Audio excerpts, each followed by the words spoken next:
Ever notice how people throw around the phrase "so bipolar" like it's just a casual way to describe someone's mood swings? Yeah, it's kind of become a weird shorthand for like any kind of unpredictable behavior, hasn't it? Right, and it kind of highlights this like bigger thing where people get autism and bipolar disorder all mixed up. Yeah, you hit the nail on the head there. And it makes sense on some level, right? Because the two conditions can look pretty similar from the outside. But that's why we're doing this whole deep dive thing today. Exactly. We're tackling this awesome article from Cheap ABA, Autism versus Bipolar Disorder, Similarities, Differences, and Co-occurrences, and it goes way beyond just textbook definitions. Oh, for sure.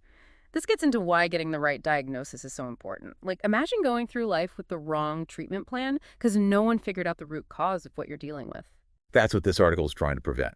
So first things first, those surface similarities that trip people up, the article specifically calls out three: emotional dysregulation, those social challenges, and then that tendency for other things like anxiety or depression to show up alongside either condition. Right, right. And the thing is, even though those things might look similar from the outside, they're actually coming from totally different places depending on whether we're talking autism or bipolar. So it's not enough to like just see someone struggling socially and assume we know what's up. Exactly. Let's take that emotional dysregulation thing.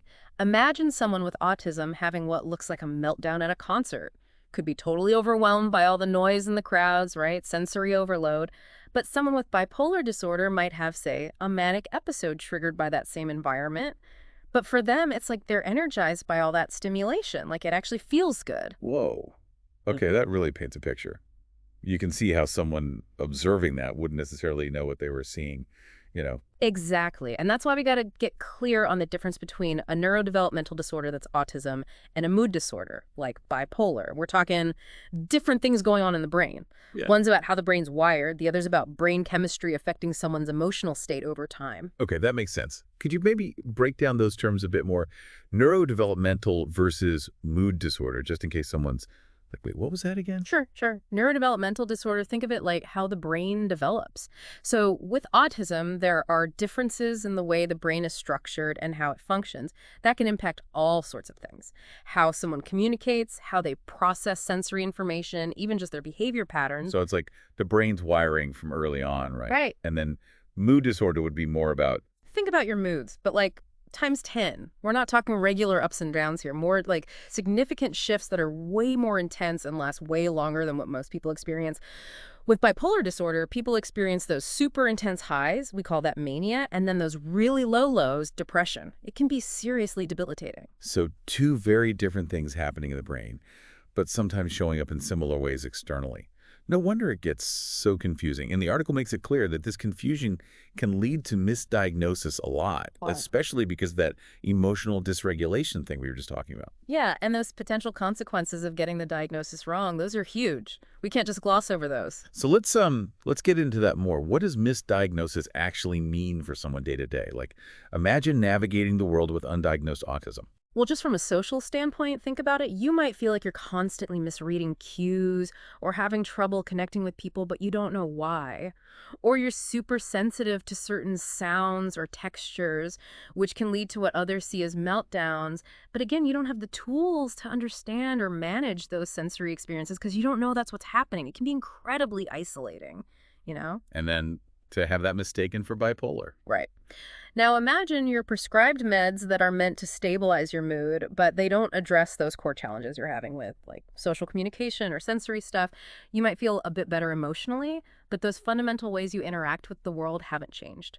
Like putting a Band-Aid on a broken bone, it might cover it up, but it doesn't fix the actual problem. It's like walking around with the wrong map, right? You'll get there eventually, Yeah. but it's going to be way more frustrating than if you just had the right directions from the start. Yeah. You're totally right. It's like you're trying to navigate a whole different country with the wrong language, the wrong customs, everything. And that's exactly what this article wants to help people avoid, right? Getting stuck with the wrong map, so to speak. Absolutely. And as we get deeper into the article, it lays out these three core differences between autism and bipolar that are super important. We got to look at how the mood changes actually work differently, the core stuff that makes each condition unique. And there's that whole age thing when these things tend to show up. Yeah, and that age difference really jumped out at me when I was reading this. The article talks about how autism usually gets noticed pretty early on, right? Childhood. But bipolar often pops up way later, like even adulthood. Yeah. So what happens to someone who's been living with undiagnosed autism for years, maybe decades, and then bipolar enters the picture? Oh man, that is a huge question, and it shows just how big of an impact getting the diagnosis wrong or even just late can have. Imagine going through your whole life feeling that social disconnect or getting slammed by sensory overload, but you just think that's how everyone experiences things. Right, like you just assume you're not as good at dealing with it as everyone else, maybe? Exactly. And then on top of that, bipolar comes along later in life with its own whole set of intense moods and everything.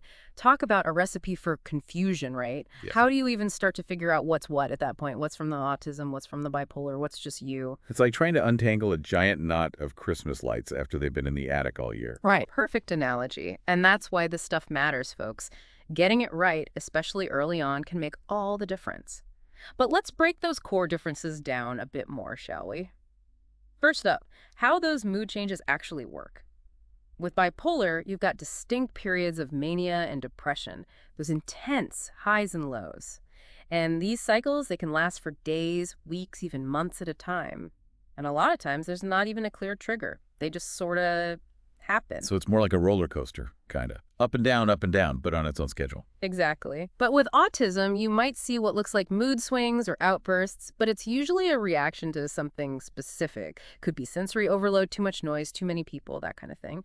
Or maybe a change in routine social confusion. It's more about reactivity than those kind of random cycles you see in bipolar. So it's not that someone with autism doesn't have strong emotions. It's more about what's driving those emotions, right? There's usually a why you can trace back to something specific. 100%.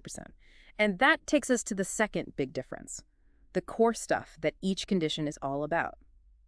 Autism is, at its heart, about differences in social communication, social interaction, and then those repetitive behaviors or interests. Those are the big areas where folks with autism might face challenges. And bipolar, that's more focused on. Think mood regulation, first and foremost. Those extreme shifts in mood and energy, that's the hallmark of bipolar disorder. Okay, so we've got these very different patterns of mood changes, and then those core characteristics are different too. Social communication for autism, and regulating those intense moods for bipolar. Which brings us back to that whole age of onset thing, that initial point that got us on this track. Right, and that difference in when these conditions typically pop up has huge implications for diagnosis and treatment. With autism, early intervention is absolutely key. The sooner a kid gets diagnosed, the sooner they can get access to things like speech therapy, occupational therapy, social skills training, all that good stuff. And the research shows early intervention leads to better outcomes overall. It's like giving someone the right tools early on so they can build a good foundation, yeah. Exactly. Now, early intervention is important for bipolar too, but for different reasons. Because bipolar usually shows up later, it's more about teaching folks how to manage those mood swings that often involves medication and therapy and just developing good coping mechanisms to handle those really intense emotions. So, two very different paths, but both with their own unique challenges, and I'd imagine it gets even more complicated when those paths intersect. Ah, yes. The overlapping landscape, as our article so eloquently puts it. When autism and bipolar disorder both happen, it can feel like you're trying to solve a puzzle where the pieces keep changing shape. Oh, man, that's a good one. And I bet that's where misdiagnosis really becomes a problem, huh? You are so right. The article talks about how easy it is to mistake the emotional ups and downs you see in autism for the mood swings of bipolar, especially if someone's got what they call high-functioning autism. They might be really good at masking those social challenges, so it's even harder to spot. So where do people even begin to untangle all that? Yeah. Especially since both autism and bipolar can look so different from one person to the next. I feel like this is a really important moment for anyone listening who's relating to this stuff. What can they actually do? You're right. This is where we got to turn knowledge into action, and the article is very clear on this.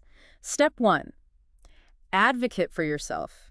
If you even suspect either of these conditions or you got a diagnosis that just doesn't feel quite right, go find an expert, someone who really understands both autism and bipolar. Knowledge is power, right? Don't be afraid to ask for a second opinion. Get a really thorough evaluation. Explain what's going on with you. Don't just accept a label at face value. Find someone who gets it, basically. Exactly. Someone who can help you make sense of your own personal puzzle. It's like, don't just settle for a label, right? Really own your journey. Find people who get it and figure out what works for you. Powerful stuff. Totally. And it goes back to that bigger picture. The article paints moving away from those surface judgments and really seeing the person, whether it's autism, bipolar, or both, or even neither. Because at the end of the day, no one wants to be reduced to just a diagnosis, No. right? Exactly. And both of these things, autism, bipolar, they exist on a spectrum anyway. It's not like there's one right way to experience either one. Everyone's different, and their support needs are going to be different too. It's about finding what actually helps that individual person, not just throwing generic solutions at them. Which brings us back to that point about creating a more supportive and inclusive environment overall. And that feels like it goes way beyond just getting the diagnosis right. Yeah.